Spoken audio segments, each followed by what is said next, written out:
Beak Yisu, our protagonist, answered the phone interrupting his construction work. It was his brother who called because he wanted to see him after a long while. Beak Yisu tried to make him understand he was busy, but his brother insisted and said he'll be there himself to see him. But this scene, that was already messy enough, is interrupted some kind of explosion that blew a lot of the workers up. It turns out these weren't simple workers, but hidden members of the North Korea operations team, and the protagonist was its leader. He had 4 years of experience infiltrating on long-term at North Korea. One of the freshmen still alive was hurt, so Beak asked him to stop the bleeding while he took care of the situation, that it'll only take 30 seconds. It was a North Korean that made all that mess, a member of the Nampa operations, but the protagonist easily took care of him and after that, asked them to finish the issue because he had to go to a date. One of them asked what they should do if someone asked what they were doing, they should pretend they were working. Beak Yisu went to his brother's hotel to see him. To avoid he went see what he was doing. The receptionist didn't want to let him get inside because it was, supposedly, full. But he actually didn't like his worker look. Anyway, when his brother saw him and called him, they didn't have any choice but letting him in. The scene abruptly changes and what it seems to be a worker, furious because, somehow, the frozen bacon's company that had been saved for 3 months and a half was pigs. He was with a colleague drinking and eating, thinking how he should have gone with the leader's group because they'll probably eat better meat. Then, someone arrived but, sadly it wasn't the leader, it was their chief. He explained the leader will be absent because he had some personal issues to attend. Suddenly, his tone of voice changed and said their project was over and their special mission to solve. He shot at one of them on the head, killing him right away. Armed soldiers started coming out of a lot of trucks. It was a blackout. Meanwhile, the protagonist and his brother were having a peaceful dinner where the oldest was trying to convince him to work together. He was on a good business, so he didn't feel comfortable with his brother being badly paid. He said things about safety first and asked if soldiers now were doing everything they could to support people these days. But Beak wasn't really paying attention, so he said he'll think about it, about the public support, and when his phone ringed, he took the chance to leave the conversation. He went to the bathroom and answered. It was one of the members of his team. His voice was weird, and he wouldn't stop asking if he ate expensive meat and that, because he ate too much cheap meat he was now feeling bad. But Beak wasn't a fool, he knew there was something wrong. He asked him to stop playing and to go straight to the point. So he said they had been sold for the section's chief. Beak was about to go right away but the member told him to run away because otherwise those boys will find him soon. And after saying that, the phone call was off. On the other hand, a suspicious man tried to get into the hotel and when the receptionist tried to stop him because, again, they were full, it cost his life. With a quick movement, the man cut off his neck. Beak's older brother was already losing patience waiting for Beak, so when he heard some noise he immediately asked why it took him so long. But it wasn't him. Beak was running to his brother but he didn't make it without running into these men first. Once they recognized him, one of them ordered the others to go after him. But they didn't count with Beak's strength. He managed to dodge their attacks and, with amazing quick movements, he counterattacked, killing one after one. But his lucky wouldn't last forever. The last thing we see on this scene is a cut one of them did on his shirt. After that we see one of the men told to the chief they sent a squadron to take care of Beak Yisu. But he knows how strong he is and asked to send more and more because it wouldn't be enough. And while he says that, we get a beautiful picture of the protagonist who had easily killed all of them. On the other hand, the big brother wasn't as innocent as we thought because once Beak got to where he is, we see he managed to kill all the men as well. After lamenting for killing them so fast, he heard someone was giving orders from an object to kill Beak Yisu as soon as they saw him. But it was too late. Once the brothers met, they left the place immediately. At the car, Beak explained everything to his brother, that he wasn't an ordinary soldier but part of the smart forces and his work was to go to North Korea to kill people. Yisu asked his brother to stay away from him because those people were dangerous. They will follow him until they kill him, so it will only end once he was dead. But his older brother was, again, smarter than he thought. The car stopped and they got into some kind of funeral. What Yisu didn't know is that it was his. While he was convincing him that it'll work and it was a good idea, a dark truck got there and we see there's suspicious people inside it. One of them that looked like the leader told them this was their last mission before they joined the camp and that he didn't know if Beak Yisu was actually dead, so they should open the coffin's door to see if it was actually him. The guard of the funeral sent them, aggressively, out of there, criticizing his sports clothes on a funeral. But the men easily let him on the floor, and while they're fighting, we're told they're part of the 2nd North Korea's army, Manhwa. They were almost getting there but the security's chief of the Tisan organization, where Yisu's brother is the chief. He was way stronger than the others so, when they tried to punch him, he received the blow but he didn't even move. After, he took the men from his mouth and broke some of his bones, only with his hands. Looking at this, the others now knew who they were facing and decided to attack all at once. One of them managed to land one blow but, however, this didn't cause any damage. The security chief alone took care of all of them with amazing strength, throwing them to the floor with incredible blows. Their leader that was still on the truck came out of it and tried to apologize, saying it was some kind of mistake. Then he showed his card. He was Yasu's chief, so they let him in. The bastard got what he wanted. Now he will only have to open the coffin's door to see if Yasu was actually dead or not. Meanwhile, Yasu told his brother how the chief of his group betrayed him and everything that happened. His brother, worried, asked if he wanted him to take care of him, to give him a lesson or something. But he said that he'll take care of him himself using his other brother. And with this last comment, the scene goes back to the funeral where we see the one that took the chief. There was actually Yasu dressed up. He suddenly took a knife and asked the chief if he knew what that was, since he took it from Yasu's body. He asked for an explanation of who killed him, so the chief started thinking he was truly dead. He said he'd been dead on an accident while he was on a national mission, but he couldn't give any details because it was an extremely secret mission and blah blah blah. His lies were interrupted by a punch on his face. Yasu started screaming who killed his brother. On a very good act, the securities chief said to him it was better for him to leave, and the chief didn't doubt it for a second. Then we're back with brothers. He's trying to convince Yasu to stay there with him. He was alive and didn't have to work anymore. They could work together and have a good life. But he didn't want the life of a gangster, so he left his brother behind. However, his brother was worried about him, so he sent his security chief and his men to follow him and protect him. And it's a good thing he did because, before the scene changed, we see there's someone following the protagonist with a knife. Now we're with the bastard, Yasu's chief, and we're introduced to his daughter. She's a cute young lady, and she probably ignores all his father's business, since they seem to have a good relationship. She admires him a lot, thinking he's a good chief of the smart forces. On the other hand, Yasu's brother wanted to get out of the hotel, but his security cute woman didn't want him to go out alone without the whole security team that was outside following Yasu. But he convinced her to go out together and tell everyone she was his sister. When they were going down on the elevator, he started saying to everyone she was his sister, and, for some reason, he asked to one of the men there if she was cute. The men got nervous and said she was, and we see now why he asked him that on the first place. After that trick question, he asked if he was from the Jang's army, and the men didn't have to answer. He showed his true self when he attacked him with a dagger. He took his knife from the girl's leg, and then they both started fighting on the elevator on an epic scene.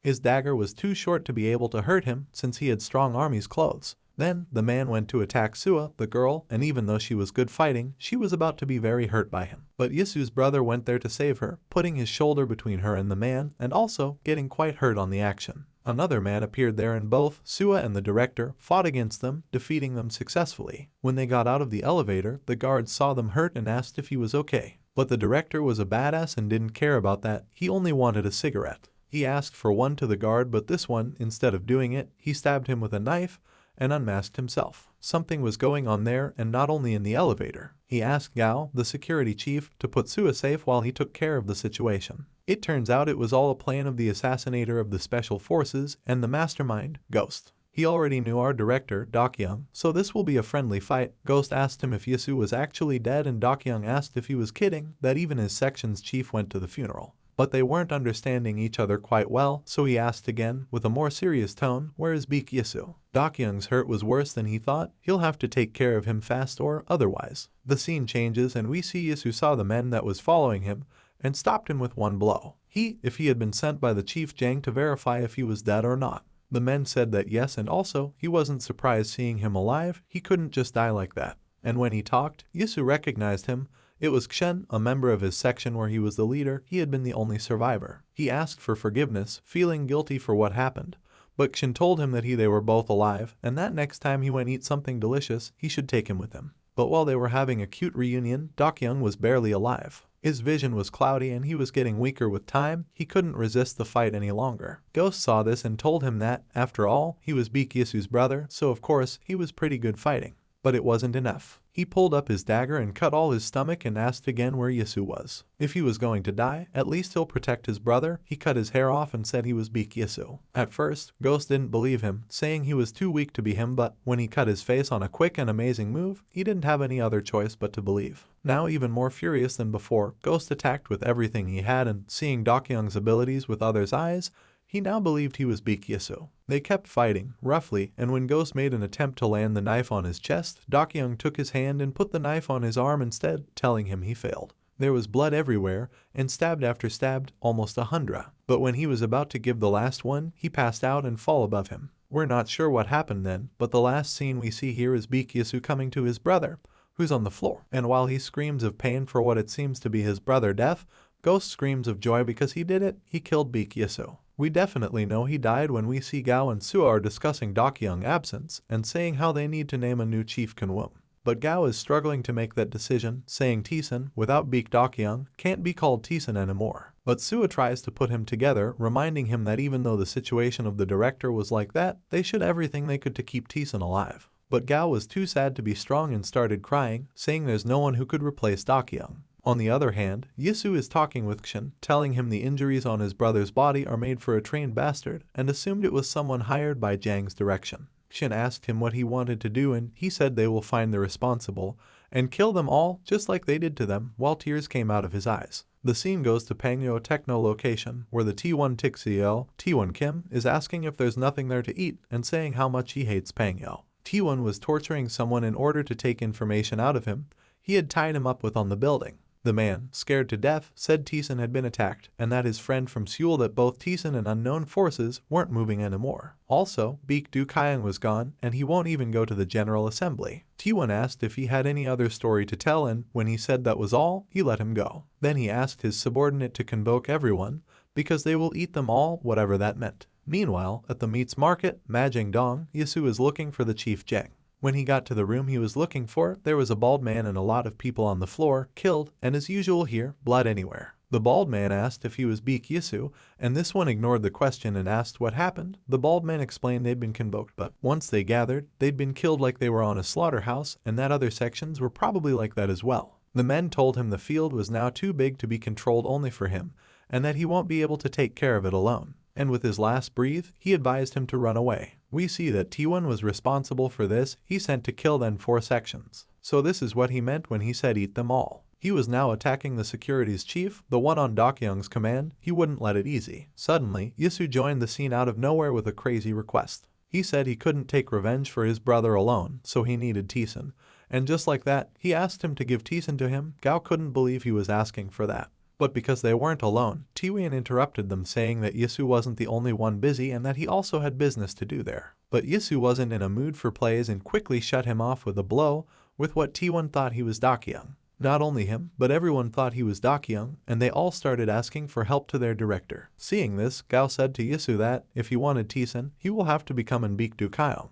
The next scene we see is Suo is explaining some techniques to Yisu, and also explaining everything about the General Assembly. It's a meeting between chiefs of the criminal syndicates, the biggest in Seoul. The meaning of the meetings is to avoid conflicts between the organizations, to promote cooperation, but it ends up being a group that awaits only one motive to get some advantage. That's why he needed to go there. However, Sao didn't feel comfortable with him pretending to be someone else only to save Tisun. But he insisted on it because that's the only way he had of getting revenge. It doesn't matter if it's Tisun or the General Assembly, he'll put everyone on his foots, now looking like Dokyeong. He had even done his tattoos. The scene changes and we see there's a men talking to others, saying the Chief Jang had probably worked very hard, and the results were amazing. It was Cho Won-ho, the commissioner of Seoul's police. The chief said the work was easy thanks to the police help, because all of those boys were doing things together. They started discussing all their plans and everything they'd done until now. Won-ho complained because the chief's actions got big consequences on the assembly and also because he almost destroyed Tisun organization. But this one answered he was confusing his work there. His paper on the project was of commissioner of the police, and what they needed was public power. So if he didn't like his role, he better leave, since a lot of people would like to be on his place. While he said that, he took his badge and threw it. The police's subordinates, seeing this, went to the chief to put him on his place, but he easily let them on the floor, killing one of them. Losing his patience, he pointed him with a gun and asked if he wanted to join his subordinate. This one got scared and told him he was and that he'll take care of the meeting. And while he was leaving, the Chief Jang said he'd like to see Dokyeong himself. On the other hand, we see the director of another big company asked if Dokyeong had been killed and also that he didn't deserve to be part of the assembly. They kept talking about a bunch of stuff, but what really matters is what happened later. Dokyeong got into the meeting. No one could believe he was there. They all thought he was dead. One of the directors asked him where the knife landed on him and how could he be alive after that, because it was suspicious. But he ignored him and said that if he wouldn't use the chopsticks because he'd rather eat like an animal, then he'll use them. But then they changed the conversation to his brother's funeral. One of them asked if it was hard to lose his brother, and another one said he heard it was a very loud funeral, that even there was a swords fight. But the real question they wanted to ask is if he truly was able to be a part of the assembly now. The protagonist answered that if they were so worried they should help, and after he asked why they kept talking about Tison and if they thought the assembly could do that, this made feel one of the directors as he wouldn't help them anymore. And answering his thoughts, Dokyung said it, from now on, Tison won't be a part of the General Assembly. He left the meeting, with the assembly now as an enemy, but he had a plan. One of the directors talked about the funeral, and of course they'll knew that because it was announced, but how could they know about the stabbing Dokyung suffered if that happened inside Tison? There was a rat inside the assembly, and before putting all of these directors on his foots, as it was the mean plan, he'll destroy this rat. He already put a bait for they. Now Yisu was going back on his car. Some cars ambushed him, making him stop. It was one of the directors of the assembly. He was furious, saying if thought he was cool on the assembly, and breaking the car window with only one blow, he said he'll take care of Tison. It looks like he found the rat, Ryuti Hayam, who always had problems with Tison and doesn't care about showing his hostility openly. Shin, which was also in the car, came out to scream at Ryu, asking how he broke such an expensive car, that he made it himself earlier and it was a piece of gold. Ryu asked him if he wanted to be a part of his company in seat of Tison, since he had such abilities, but he would never be in a lowest position than this man, so what we've been waiting for came. They started fighting. But Lee Seung-min, another director, interrupted saying to Ryu that it was enough. Another one arrived as well, Choi Chin-ho of the 9 Swords. The three of them started talking and Chin wondered who they were, so the driver explained they were part of composition of the Ilhak Elite, formed by 9 elites, that is, 9 Swords. They were there to invite Tison to their meeting, so Ryu didn't have another choice but to stop his will to fight Dokyung. Seung-min came to Dokyung to take him there on his car, since his was with the window broken. Once in the car, he asked the protagonist if Tison will truly leave the General Assembly and that if he did, there'll be several controls in the other organizations, what neither I nor Dokyung understood. He said that the assembly wasn't more than controls and competition between organizations, and you'll need strength to survive there. Dokyung wasn't understanding his point, so he asked what he meant and he confessed he needed strength. On the meantime, Jinwoong is talking with Choi Chin-ho, and this last is telling him to come to Ilhak since he's family of the district. But Jinwoong answered his organization was Tison, that was his place. But Chin-ho insisted because Tison wouldn't last, this was actually his last day. And with his information, we see the director Baek Dokyung is received for a man that tells him, from now on, he'll be received by the 9 Swords. It turns out, Seung-min was the rat. When Dokyung comes out of the car, he starts fighting with everyone there. And if he's able to beat the 9 Swords, he'll be able to destroy the entire Seoul. We see a flashback where Seung-min Lee is talking about Tison with another director, saying it's not what it used to be, so Ilhak should be first now. So it's there where it's decided to take Tison down. Now we're back at the present, where the protagonist punched the one from the 9 Swords that received him. He asked if he had the intention of get rid of him to take Tison down, and that if it was the case. It was a mistake. Now, he was there to take Ilhak down. All the members of the composition attacked him, but Yisu managed to dodge the attacks and counterattack as well. They all were very strong and had a lot of special skills, but he'll manage to get rid of them. Shin, that was in the car with Seung-min, went out to help, and when Seung-min tried to stop him, he said if he didn't, all of them will die. Once out, he told them it'll be better for them to attack him rather than Dokyung. We see that the members of the 9 Swords are just getting worse. One of them, with his last forces, attempt to attack him but ended up on the floor. While the protagonist punched him, he had a flashback with his chief, the one that betrayed him. They were practicing and he asked his teacher if he should be bigger or weaker to defeat him. To what the chief answered that he simply didn't have the gift, so he should fight and keep living with that. If he had a strong mind, he'll make out for his weakness, but he also needed to support pain and be smart. And then, he make pressure on his shoulder, almost until breaking it, and the scream he did on his memories mixed with the scream his victim made on the present. The last one standing asked him what kind of monster he was, and when the protagonist was about to end with the last one, Seung-min came out of the car and stopped him. Putting a hand on his shoulder, he asked him to talk calmly, and the interesting thing here is how he called him, Baek Yisu. He said his behavior on the assembly was already weird, but what he was doing now, he definitely wasn't Dokyung. What Seung-min wanted is to negotiate. They all gathered, Yisu, Kshen, Jinwoong and the 9 Swords. Seung-min apologized and said that, indeed, they'd been careless with Tison, and Yisu asked what he wanted, going straight to the point. I have to mention that, while they're talking, all the other members are talking about how strong Yisu is and how destroy he let them. Anyway, Seung-min explained they received orders to clean Tison. Yisu asked who did it and for what purpose. Everything was explained on the archive he had. He'll give it to him, as well as information about the organization that attacked Tison. On exchange, Tison will be at Ilhak's side. Ilhak needs strength and it's a good reward for Tison, so it was a pretty good deal. but Yisu didn't think the same because he rejected the offer. He said if the archives and information were conditions, the negotiation will be dismissed. But Jinwoong interfered and said it was a good opportunity for them to generate work and trust, so he asked to please reconsider it.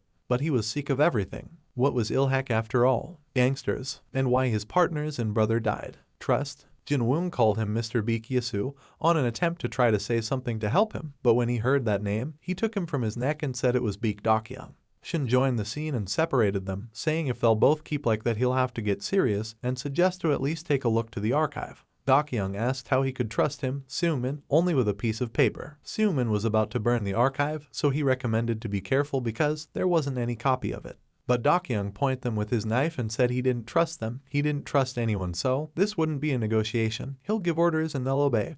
That will be the way from now on. He said he'll receive Ilhak as an organization below Tisun, and with that, he'll take Lee Seungmin, Ilhak's representative, as a hostage. Hearing this, everyone was shocked. Choi Chin-ho asked if he had to be that serious while he held his hand where Dokyeong was holding the knife, and he offered himself as Ilhak's CEO to go instead of the Seungmin. But Dokyeong didn't want him. However, Jinwoong told him that would be enough and that Beek Dokyeong wouldn't do that. This was enough to convince him. Well done, Jinwoong. The protagonist putted him in charge of protecting and have an eye on Choi Chin-ho. The scene goes to the past, 5 years ago, where Beek Yisu is being interviewed. The interviewer asked him if he was a member of Baekdu, the North's patriarch. He was handcuffed on the prison and answered with the truth he was. He was part of the operation team of North Korea from the special tasks of HID. He had just returned after an infiltration long-term in North Korea, and now he was under investigation for spy deals. They asked what his mission was, and he said it was confidential. The police explained he crossed the military demarcation line, even wearing the North Korean military uniform. Also, there wasn't any verification of his antecedents. He excused himself, saying that, because of the nature of the mission, all the identities of the operations team had been deleted. Hearing this, the interviewer asked him to immediately ask to his superior the location of his unity. He said that it was confidential, so he'll only do it if they gave them a secure line. Another policeman there talked to him and said they hated his operation team on North Korea, so he better collaborate with them and find his identity. He was wrong. They didn't have to do what he asked them to. He'll have to do whatever they asked him. Anyway, he had already done a lot of dirt work. He should take this opportunity to relax. But then someone arrived. It was Jang Seong-ho, Yisu's chief. He said he was the chief of special operations from the Smart Command. He said he knew their unity was in doubt with them. The interviewer asked what he meant, since it was his work to caught spies. But the chief Jang said it was a mistake, that he was even like a son for him talking about Yisu. But the man was convinced he was a spy, so when Jang took him with him and they were leaving, he sent his subordinates to stop them. But when he left the room, they were already gone and all the soldiers were lying on the floor. Yisu went back with his team, a team that now was almost all dead. The protagonist was remembering all this while he looked at a picture from the times where he was the leader of his team, but Jinwoong interrupted his thoughts talking about the present. He said that, like Chin-ho was being cared by Kshin, he thanked him for taking care of everything, and Jinwoong said he did all of that for Tisun, so he also needed to do this. He took him from his neck and said he made a mistake. He couldn't turn into Dokyeong to command Tisun. But now the scene goes to Jang and the fatty one, yes, the two that always talk about business. Jang was at a restaurant eating and talking with his daughter when the fatty one got into the scene. Jang was telling he will now have to meet the General Assembly in person, and hearing this, the other one asked if Seungmin will try it again. They talked about a project called One Sick, but we don't really know anything about this for now. The thing is, the fatty was saying they will first have to administrate the assembly, and with the opportunity they had, the legislators will make the work easy. At the end, Beek Yisu and his team partners must have been accused of being communist in command of the defense security. We go back to Yisu's room and see that their hostage is talking with his master, Seungmin, saying it wasn't bad at all and that he even feels like he's on holidays. Seungmin apologized, taking responsibility for what happened because he had been too careless. But Chin-ho said that it's because the judgment for the organization that all of them move around that will, a judge they believe and follow. So even if the result was a little clumsy, he didn't think it was a mistaken decision from the beginning. On the other hand, Yisu and Jingwoon calmed down and were talking now. Yisu said that Jingwoon was Tisun, while he was only an organization that wanted revenge, and now they'll have Ilhak on their hands, but what now? Our protagonist was quite desperate. Jingwoon insisted that he needed to become on Beek Dokyeong. Because Tisun is an organization that trusts Beek Dokyeong, that's why they chose him as their chief, so he had to show to them that he is Dokyeong. Even though they were talking nicely, they didn't seem to agree, so they ended up fighting. Yisu started the fight trying to punch his face, but Jingwoon wasn't bad at all and dodged the attack with amazing speed. The fight reduced for a while to 2 people punching each other as well as dodging attacks. But there was one superior, and that was Yisu, so at the end, who was on the floor was Jingwon. Beat Yisu leave with Kshin and told him they will now do things on their way. They'll create a new organization with talented kids. He asked him to call the kids he mentioned before because they're professional and to do it all in only 1 week. And also, he sent him to organize a general assembly in only 1 week.